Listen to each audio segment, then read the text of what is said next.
반갑습니다. 서익진이라고 합니다. 제가 강의하고자 하는 내용은 화폐 민주주의라는 화폐를 민주화하면은 불평등 해소에 도움이 된다. 뭐 이게 핵심이 되겠습니다. 기존에 여러분들이 잘 알고 있는 불평등을 뭐 해소까지 하기는 어렵지만 완화시킬 수 있는 다양한 방법들이 나와 있습니다. 일반적으로 주로 조세를 사용하는 거죠. 조세를 뭐 더 많이 걷어서 좀 없는 사람들한테 더 많이 나눠주는 어떤 방식으로든지 그게 가장 그 다음에는 이제 뭐 그게 재분배를 좀 개선하는 방향이라면은 1차 분배 말입니다. 원래의 소득 1차 소득을 개선하는 방법이 있죠. 임금 인상이라든지 뭐 여러 가지 임금 격차를 완화한다든지 또는 뭐 고용을 안정시킨다든지 뭐 이런 다양한 방법들이 있겠습니다. 제가 오늘 말씀드리고자 하는 방법은 이러한 세금과 관계없이 새로운 돈을 만들어서 불평등을 해소할 수 있는 그러한 방법을 말씀드리고자 하는 겁니다. 뭐 물론 기존의 방법이든 새로운 방법이든 어느 하나만 가지고서는 실효성 있는 어떤 불평등을 완화시키는 효과를 거두기가 어려울 것이다. 그래서 어떤 정책 패키지 형태로 여러 가지 수단들이 결합적으로 사용되어야 되지 않을까 이렇게 생각을 합니다. 우선 이제 제가 돈 얘기를 좀 해야 되는데요. 그래서 여러분들이 돈에 대해서 기존의 유명한 인사들이 어떤 얘기들을 했는지를 간략하게 한번 살펴보겠습니다. 로스차일드의 가문의 네이슨이라는 나는 어떤 꼭두가시가 권력을 획득하는지 신경 쓰지 않는다. 영국의 통화를 지배하는 자가 대영 제국을 지배하는 것이고 나는 영국의 통화를 지배한다. 이렇게 말했고요. 헨리 포드 아시죠? 자동차의 왕이죠. 국민들이 은행과 통화체제를 이해하지 못하는 건 아주 다행스러운 일이다. 만일 그들이 이해를 한다면 내 생각에 당장 오늘 밤에 혁명이 일어날 것이다. 헨리 키신저 아시죠? 화폐를 장악하라. 그러면은 전 세계를 장악할 것이다.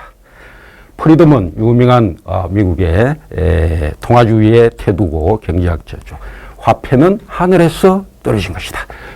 이 말들을 좀 자세히 해설을 해드리려면 시간이 많이 걸리고 하는 겁니다. 그래서 뭐 이 얘기들에서 얼핏 드는 생각이 뭡니까? 화폐란 것이 어마어마한 힘을 가지고 있다. 한 나라를 지배할 정치 권력보다 위에 있다.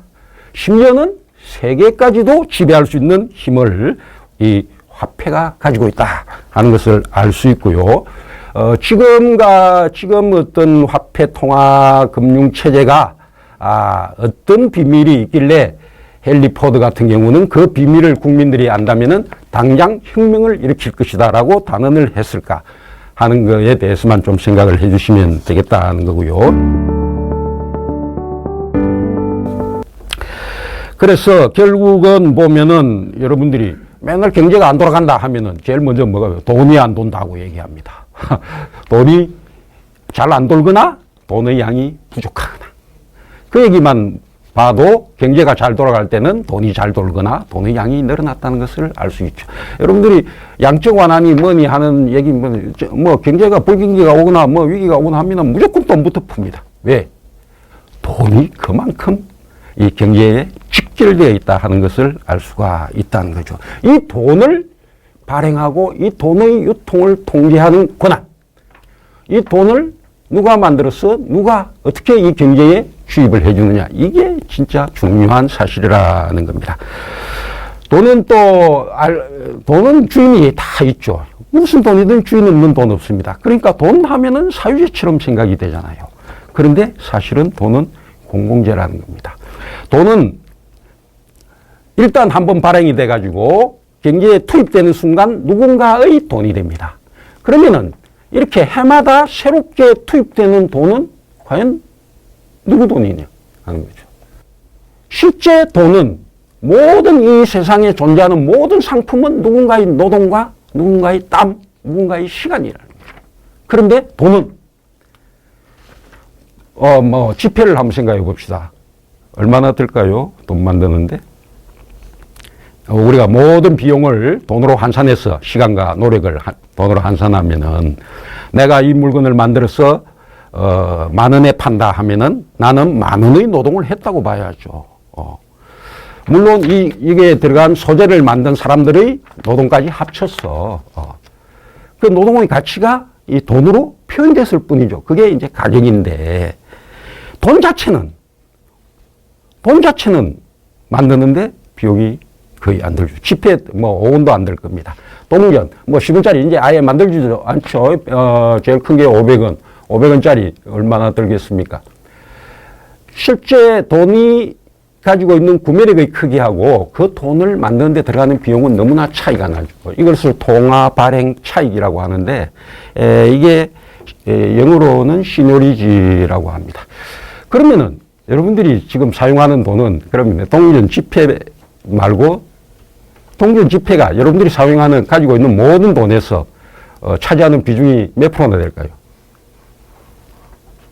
평균 3% 내지 4%. 나머지는 전부 다 은행 계좌에. 그럼 그 돈의 형태는 뭡니까? 전자수치입니다. 그냥 컴퓨터로 두드리면 되는, 그냥 전자로 된 수치.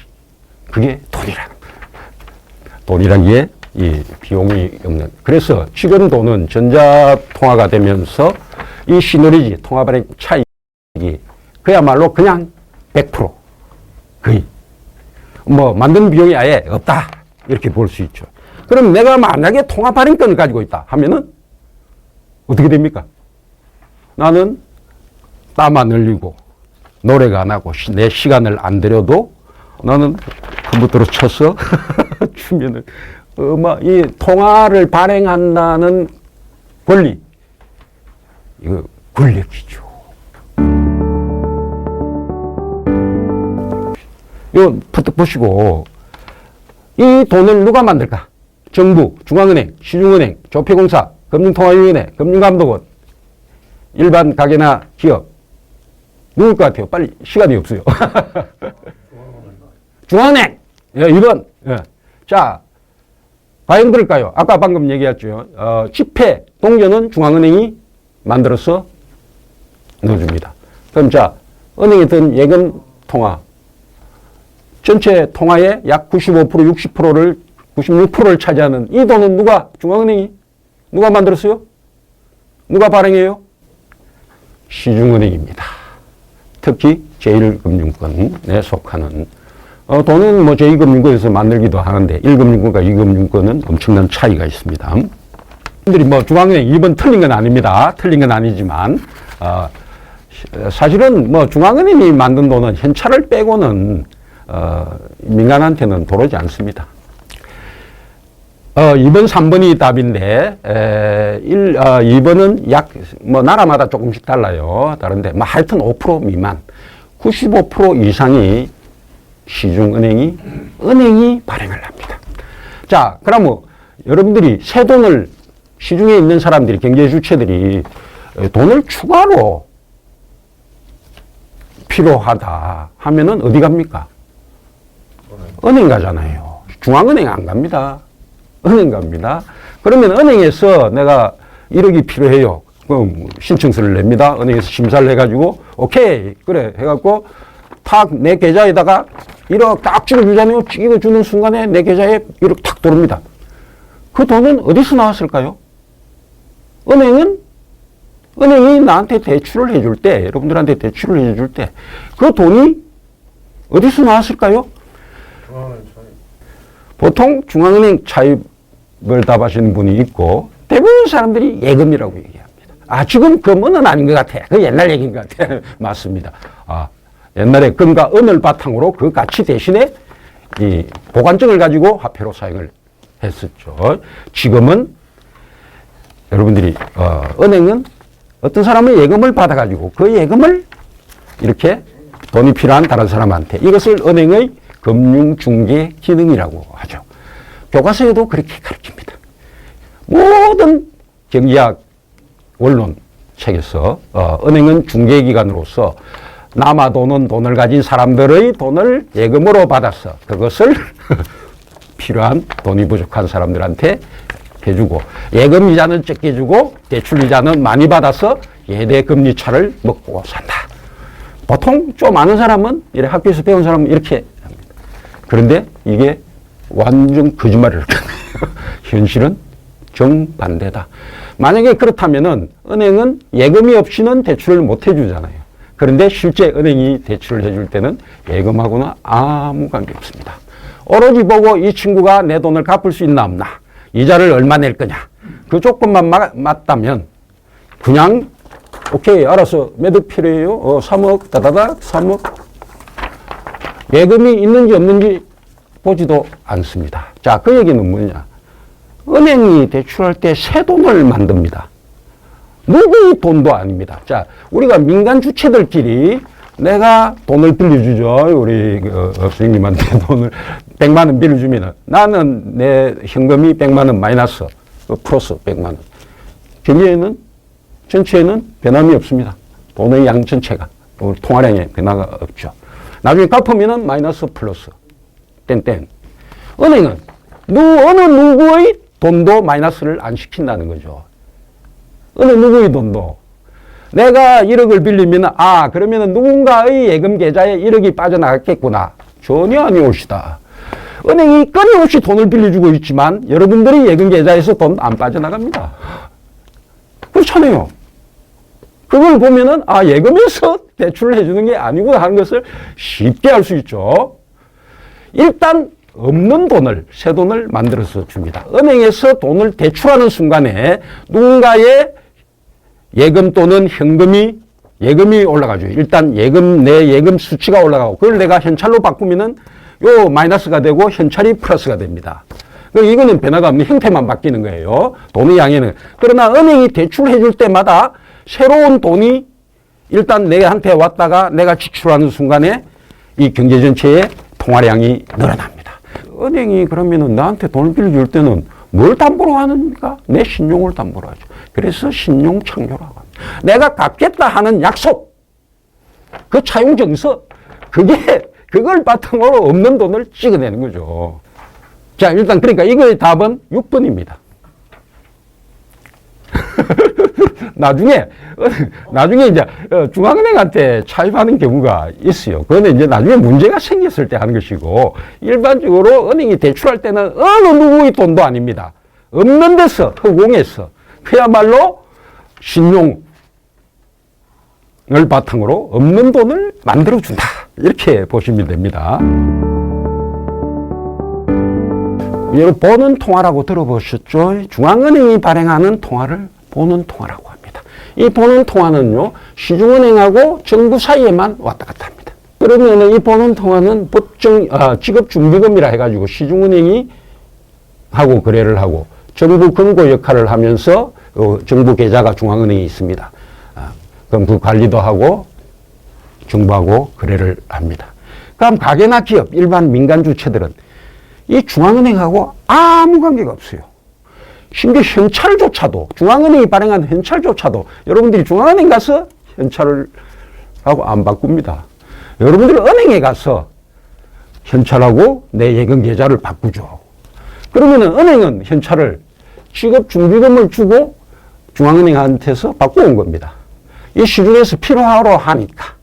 이 필요가, 현금 필요가 늘어나면은 중앙은행이 딱 보고 더 많이 발행해갖고 시중은행의 법정 준비금을 빼고 현찰을 더 늘려줍니다.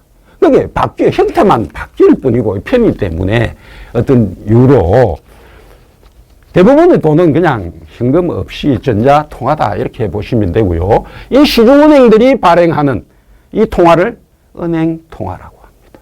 그리고 이거는 대부분 다 예금 계좌에 들어있기 때문에 예금 통화라고도 하고요. 은행의 신용 창조를 보통 또 예금 창조 이렇게 얘기도 합니다. 왜냐하면은 대출 딱 해주는 순간에 새 돈을 항상 예금 계좌에 꼽아주거든. 그게 예금 통화라는 거예요. 예금 계좌에 들어있는 돈이다. 그 보는 통화나 이거나 현찰을 빼면은 전부 다 똑같은 전자 형태의 똑같아요. 아무 형태나 뭐 여기서 뭐 아무 관계나 기능이나 이런 게 차이가 없어요. 똑같습니다. 말하자면은 자 시중이 돈 만드는 방식이 그렇다면은 한 가지 이런 생각이 퍼뜩 안 듭니까? 아 중앙은행은 공공은행이에요. 그렇죠? 이 공공은행으로서 국민을 위한 은행이 돼야 맞는 거죠. 모든 지체가 모든 공공기관, 모든 국가기관이 국민을 위해 존재하는 겁니다. 중앙은행은 국민의 필요와 국민의 행복을 위해서 존재하는 기관입니다. 그런데 국민하고의 관계는 완전히 끊어져 있어요. 여러분들이 중앙은행 갈 일이 있습니까? 화폐박물관 구경하러 갈 때밖에 없습니다. 중앙은행도 돈을 만드는데 그 버는 통화를 오로지 시중은행한테만 줍니다. 너 이거 가지고 이걸 종잣돈으로 해서 돈을 뻥튀기를 해가지고 민간 주체들을 대상으로 장사해먹어. 이런 어마어마한 특권을 줬다는 거죠. 여기에 부분지급준비금 제도나 법정 지급준비율, 또 은행의 신용창조기법, 그야말로 돈 나와라 뚝딱이 아니고 탁탁. 그야말로 허공과 무에서 새 돈을 창조를 해서 이게 우리 보통 은행 창조기법이라고 얘기합니다. 교과서에서 은행 신용창조 마법이죠. 통화발행권은 법적으로 한은법 47조예요. 중앙은행만이 발권력을 가진다라고 딱 규정을 해놨어요. 새 돈을 만들어내는 겁니다. 만들어내는 힘, 그런 권한 또는 그런 권력을 이건 아무나 해서는 안 돼. 그래서 우리 법에도 한국은행이라는 중앙은행을 공공기관으로서 국민을 대표해서 통화를 네 발행해서 경제에 주입하는 역할을 네가 해 하고 권한을 딱 줘놨어요. 그런데 이 발권력을 중앙은행이 3% 내지 4%밖에 발행 안 하고 나머지는 은행한테 시중은행한테 네가 해 하고 뭐 좋게 말해서 위탁 민간 위탁이죠. 통화 발행을 민간 위탁합니다. 뭐 나쁘게 말하면 양도, 비판적으로 얘기하면은 책임 방기. 이거 위법입니다. 그러나 어느 누구도 위법이라고 생각하지 않고. 왜? 법에 그래 하지 말라는 법은 또 없거든. 권한을 네가 독점한다 라고만 돼 있지. 그것을 행사할 때 네가 해야지 다른 사람한테 시키면 안 돼. 이런 규정은 없다는 거예요. 정부가 나중에 얘기하겠습니다만은 정부의 국고채 말하면 재무부가 우리로 보면은 뭐 기재부가 되겠죠.가 발행하는 재정 수요를 위해서 발행하는 채권을 중앙은행이 사서 중앙은행은 그야말로 지금 은행처럼 그냥 없는 데서 돈 찍어가지고 줄 수 있다는 겁니다. 그런데 이제 그렇게 할 수 있게 법에는 돼 있지만 실제로는 안 합니다. 예. 그래서 우리는 일반 국민은요 민간은행에만 계좌를 개설을 하지 중앙은행에는 계좌를 개설할 수가 없죠. 중앙은행이 실제로 국민들한테 경제에 직접적으로 통화를 넣어주고 회수하고 뭐 금리 정책을 통화 정책을 쓰고 해서 경제 정책으로서의 통화 정책을 실효성을 가지려면은 이 방법이 제일 좋다는 거예요. 자, 발행을 할 뿐만 아니라 내 이 돈을 새 돈을 갖다가 시중의 통화량을 이 늘리는 새 돈을 맨 처음 누구한테 줄 거냐? 필요한 사람들이 은행에 신청하고 은행이 심사해서 뭐 그 사람한테 돈 주는 거죠. 은행은 민간기업이잖아요. 당연히 이윤 극대화 논리에 따라서 안전하고 수익성 높은 쪽으로 돈을 배분을 한다는 겁니다. 그렇게 하니까 실제 경제가 국민 경제가 필요로 하거나 국민들이 바라는 필요로 하는 쪽으로 자금 배분이 안 된다는 거죠. 제일 은행이 좋아하는 데가 뭡니까? 확실한 담보, 부동산. 왜 부동산에만 주는지 쉽게 알 수 있죠. 이러한 어떤 특권을 가지고 있고요. 그로서 받는 특권은 영원한 이자 수입. 영원합니다. 이 제도가 유지되는 한. 이 중앙은행 수용성이라는 건 뭐냐면은 은행이 대출을 하면은 부분 지급 준비율에 따라서 지급 준비금을 유지를 해야 됩니다. 보통 평균으로 보면은 이게 예금 종류에 따라 좀 차이가 있는데 평균 이게 또 지급 준비율하고 비슷합니다. 3, 4% 정도 됩니다. 그러면은 요게 지금 경기가 좋아. 막 사람들이 돈 빌리러 와. 그러면 뭐 경기도 좋고 하는데 뭐 좋아. 돈 막 빌려줍니다. 그런데 이게 자꾸 대출 많이 해주면은 예금이 늘어나고 그러면 예금의 일정 프로테이지를 지급준비금으로 중앙은행에 예치하도록 딱 돼 있는데 이게 넘어서잖아요. 법으로 지켜야 될 부분이 넘었으면은 현재 돈이 모자라면은 그러면은 은행별로 보면은 매일매일 시제를 청산한다 하잖아요. 그럼 4시 되면 문 딱 닫고 뭐 하는지 압니까? 우리는 대출 많아갖고 지금 지급준비금이 모자라. 어느 은행은 우리 좀 남어. 그러면 남는 쪽에서 모자란 쪽이 빌려줍니다. 이게 콜 시장이라 이거예요. 콜 자금. 이게 콜 자금이고 이거는 매일매일 거래를 해갖고 그 다음날 갚고 바로 갚고 합니다. 이 콜 금리가 기준금리의 역할을 하죠. 중앙은행이 정하는 기준금리를 정해놓고 이 콜 금리를 기준금리에 맞추려고 하는 게 통화정책의 핵심입니다. 그런데 어쨌건 그렇게 하고 만약에 경기가 좋아가지고 진짜 대출이 전체적으로 많이 늘어가지고 은행 시스템 전체의 지급준비금이 모자란다. 그러면은 중앙은행이 그래 너가 대출 많이 해줬네. 그러면은 지준금 모자라겠네. 지준금 빌려줄게. 자동으로 빌려줍니다.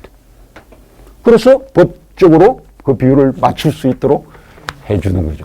심지어는 은행들이 이제 너무 부실화돼 가지고 대출을 늘렸는데 이게 거품 터져가지고 못 받을 돈이 부실 채권이 늘어나가지고 은행이 망이 생겼어. 그러면은 양적 완화를 하죠. 중앙은행. 그러고 은행한테 자본금 챙겨. 막 넣어줍니다.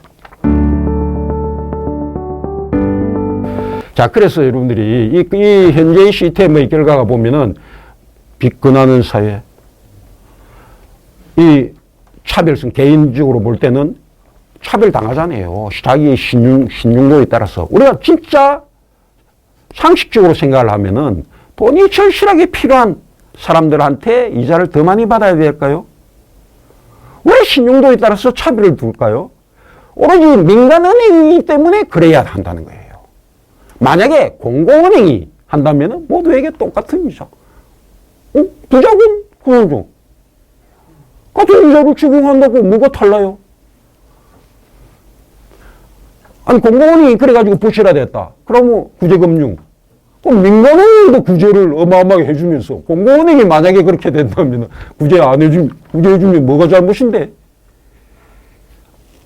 그렇잖아요. 그 다음에는 방금 얘기한 이자의 역진성입니다. 가난할수록, 약자일수록 이율이 높습니다.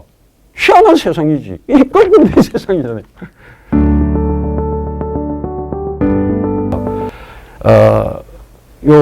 아까 MMT는 이런 겁니다. MMT에서는 통화가 여전히 은행에서 발행하는 채무통화입니다. 이것은 안 건드린다는 거죠. 단지, 누군가가 아까 말씀드린 대로 경제가 돌아가려면은 돈이 더 있어야 되고 경제가 5% 성장하려면은 돈이 5%더 늘어나야 된다는 겁니다. 그럼 그 5%를 누군가가 빌려야 되는데 민간에서 빌릴 수도 있고 어떤 개인이 빌릴 수도 있고 어떤 기업이 빌릴 수도 있지만 민간이나 기업이 안 빌린다면 어떤 이유로 그러면 정부가 빌려라 이거예요. 정부가 그러면은 억을 5%에 해당되는 돈을 빌려서 네가 지출하면은 경제에 돈이 도니까 그러면은 5% 성장하는데 필요한 5%의 돈이 경제에 유통이 되니 그럼 빚은 누가 지느냐? 민간 대신에 정부가 지는 거죠. 차라리 이게 낫다 이렇게 주장하는 겁니다. MMT 이론은. 그러면은 MMT의 또 이론 중에 하나는 자 개인 채무, 민간 채무하고 정부 채무는 성격이 다르다. 민간 채무는 무조건 갚아야 되는 거지만 정부 채무는 안 갚아도 된다. 왜? 중앙은행도 정부기관 아이가. 같은 정부기관끼리 하나는 통화 발행하고 하나는 지출하는 데인데 니 발행해갖고 요 빌려주고 갖고 여기서 썼어. 그럼 너나 한 몸인데 몸 하나인데 그냥 인위적으로 분리시켜놨을 뿐이지. 마누라한테 진 빚, 마누라한테 빚진 빚 갚아야 됩니다. 우리는 갚아야 되지만 정부기관끼리는 사실은 안 갚아도 우짤 건데 경제만 잘 돌아가면 못되겠지. 빚 장부에 계속 기록해. 이게 사실은 미국식입니다. 미국이 계속 그러고 있는 거죠. 장부상으로 정부 채무만 올라가는 겁니다. 지나치게 많이 빠르게 최근에 올라가서 그게 문제라는 거지. 그래서 정부 채무는 걱정할 거 없어요. 적당히만 한다면. 그러면은 정부한테 주지 말고 우리가 주장은 이런 거예요. 그러면은 정부한테 공짜로 주지 말고 민간인들한테 중앙은행에서 공짜로 줘. 그래도 되잖아요. 왜 정부를 거쳐서 오냐? 그럼 정부가 또 알아서 지가 선별을 하고 할 거 아니냐? 국민 각자의 계좌에 바로 꼽아줘. 그러면 소비가 바로 늘 것이고 경제 전체가 재난지원금 줬을 때 효과가 있었어요, 없었어요? 그게 매달 그런 식으로 반복된다고 생각해 보세요. 어마어마한 겁니다.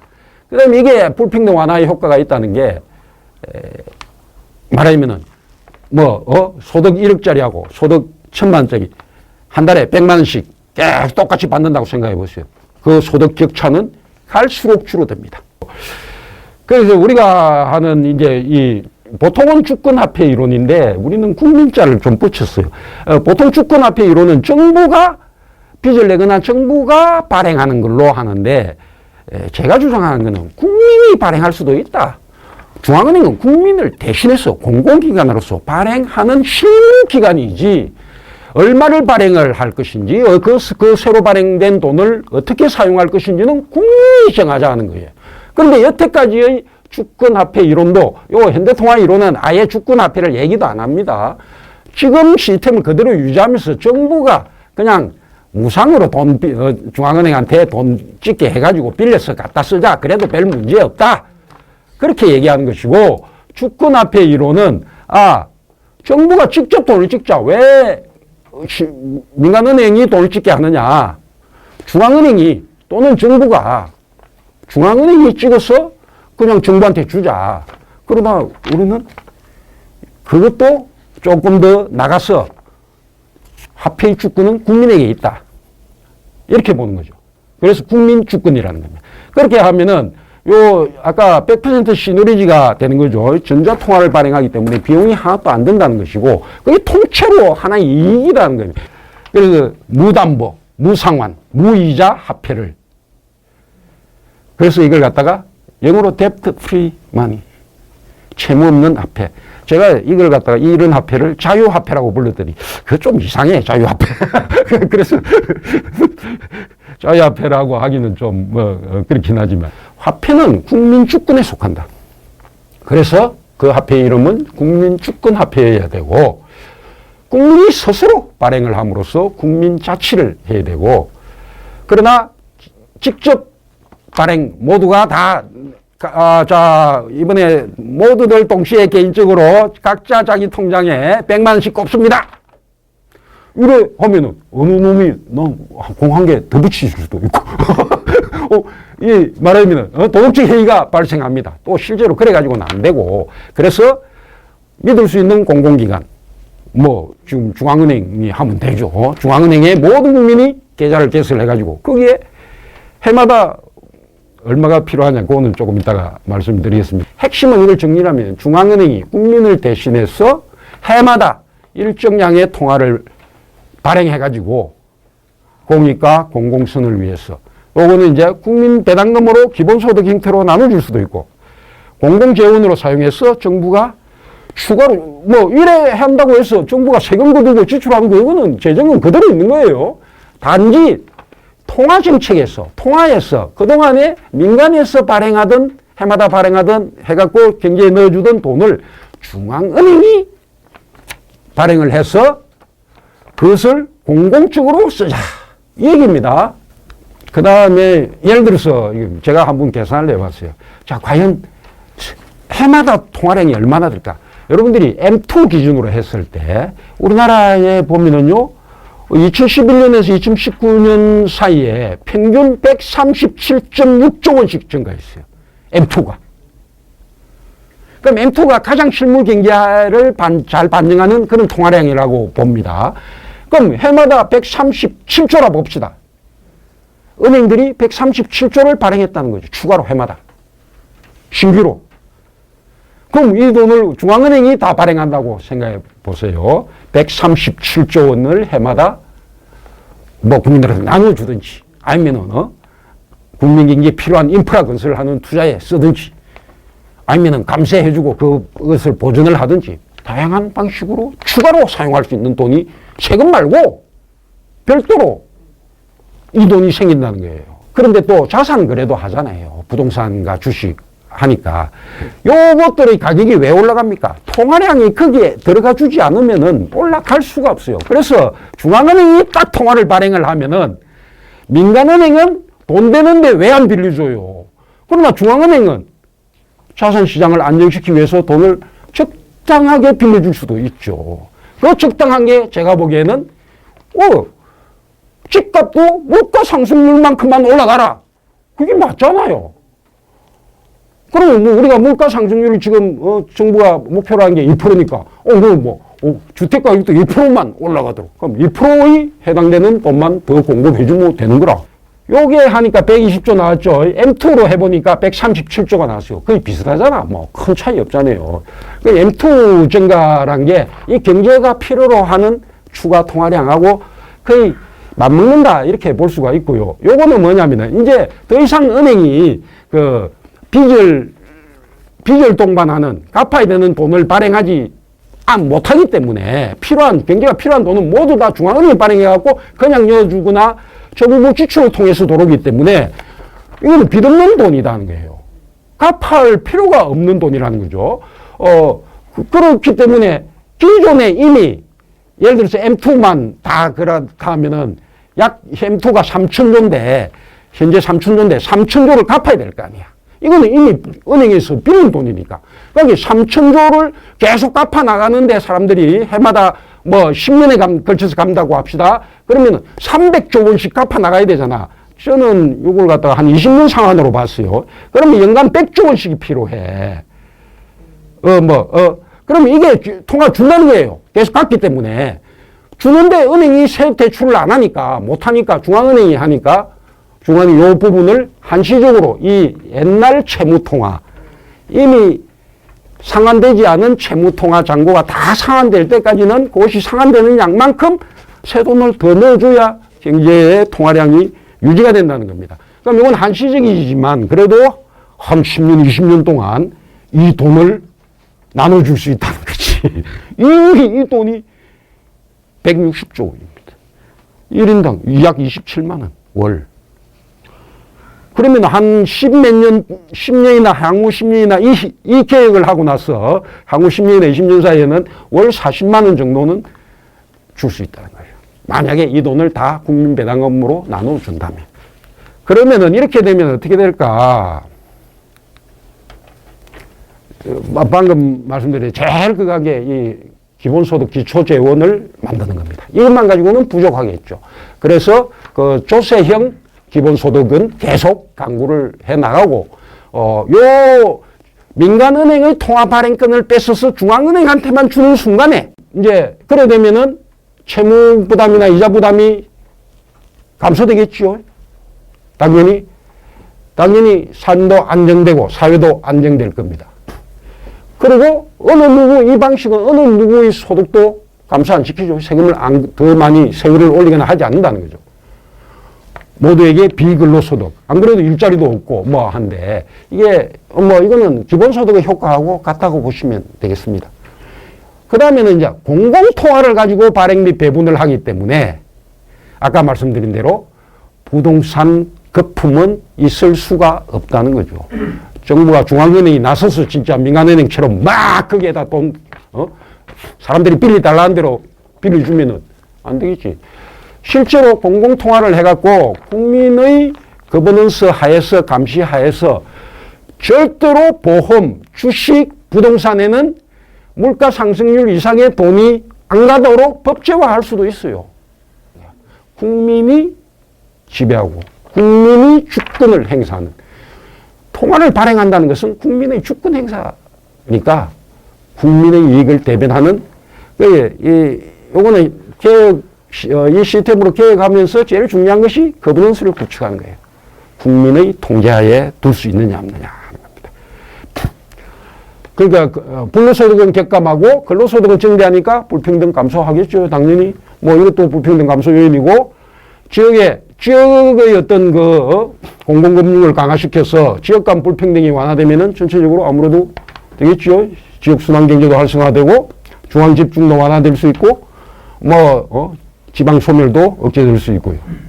자, 금융자원에서 좀 더 공평하게 할 수 있죠. 아까 말씀드린 대로 자, 공공은행이면은 모두에게 똑같은 이자율, 모두에게 그냥 이자 없이 빌려줄 수도 있고 차별 안 할 수 있다는 거죠. 그러면은 금융약자들의 접근성이 개선될 것이고, 좀 모험적인 투자도 가능해질 것이고, 민간은행에서 이렇게 낮은 저금리를 유지하면은, 공공은행에서, 민간은행은 당연히 이자 올리기가 어렵겠죠. 공공은행보다는 높이 해야 저거가 먹고 사니까 높겠지만, 돈 좀 더 벌고 싶고 돈 남는 사람들은 당연히 지금처럼 민간은행 이용합니다. 그러나 이 시스템에서는 민간은행은 새돈만 발행 못할 뿐이지, 여러분들이 알고 있듯이 예금 받아서 대출하는 거는 얼마든지 할 수. 지금 그렇게 하고 있는 데가 제2금융권이 그렇게 하고 있거든요. 1금융이 문제고 1금융의 통화 발행권이라는 위탁된 권한을 뺏어서 1금융을 2금융처럼 만들고 책임을 지고 네가 돈을 예금을 받아갖고 그걸 운용하면은 네가 책임을 지고 니한테 맡긴 사람들에 대해서 책임을 지라는 것이 2금융입니다. 그렇게 구별을 하지 말고 그래서 100% 시누리지 그야말로 허공에서 비용 없이 발행하는 이 돈은 중앙은행이 발행을 해서 국민을 위해서 사용하는 것이 맞다. 마지막으로 이거는 제가 번역한 책인데 제 친구하고 여기에 우리 하필민주주의 연대라는 우리 이 시민단체가 있습니다. 제가 원래 화폐금융을 전공한 사람이 아닌데 말년에 이 책을 보고 저도 헷가닥했어요. 야, 돈이란 게 이런 거였구나. 내가 학교에서 배운 거하고는 완전히 다르게. 그래서 이 책을 번역하게 됐어요. 이 원래 불어 책이었는데. 그래, 나중에 알고 보니까 이런 책도 지금 나와 있고, 이것도 그래서 결국 우리 구호는 화폐를 바꾸면 세상이 바뀐다. 그러면은 세상이 바뀌면은 불평등은 많이 완화될 것이다. 이렇게 봅니다. 예.